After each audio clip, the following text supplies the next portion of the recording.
மாதுளப்பழம் juice பண்ணுறதுக்கு மாதுளப்பழம், தேன், பால் கொஞ்சம், sugar தேவையான அளவு, ஹாஃப் நெல்லிக்காய், சியா சீட்ஸ் எல்லாம் எடுத்துக்கலாம். அதுக்கு முதல்ல மாதுளம்பழத்தை கொஞ்சம் மிக்சியில் போட்டுக்கலாம். கொஞ்சம் நெல்லிக்காய் சேர்த்துக்கலாம். தண்ணி ஊற்றி நல்லா அரைச்சிடலாம்.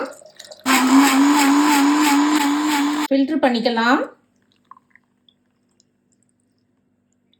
நெல்லிக்காய் போட்ட இந்த ஜூஸை தனியாக எடுத்து வச்சிடலாம். அடுத்து மாதுளம்பழத்தை மிக்சியில் சேர்த்துக்கிடுங்க.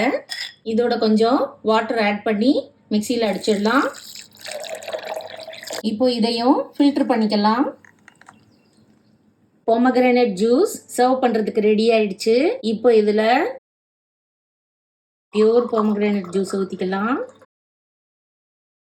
இதில் சியா சீட்ஸ் போட்டுக்கலாம்.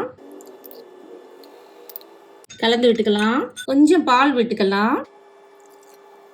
அடுத்து இதில் தேவையான அளவு ஹனி கலந்துக்கலாம். கலந்து விட்டுக்கலாம். அடுத்த கிளாஸில் தேவையான அளவு சுகர் போட்டுக்கலாம். இல்லை நாட்டு சர்க்கரை கூட நீங்கள் சேர்த்துக்கலாம்.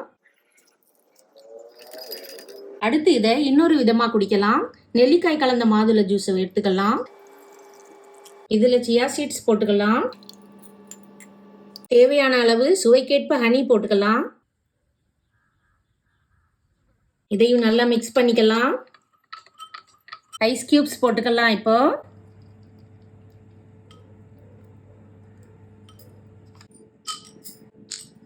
அவ்வளோதாங்க, மாதுளை ஜூஸ் ரெடி ஆயிடுச்சு. இப்போ 3 விதமா ரெடி ஆயிருக்கு. இதுல உங்களுக்கு எந்த டைப் பிடிக்குமோ அந்த மாதிரி செஞ்சு பாருங்க. தேங்க்ஸ் ஃபார் வாட்சிங்.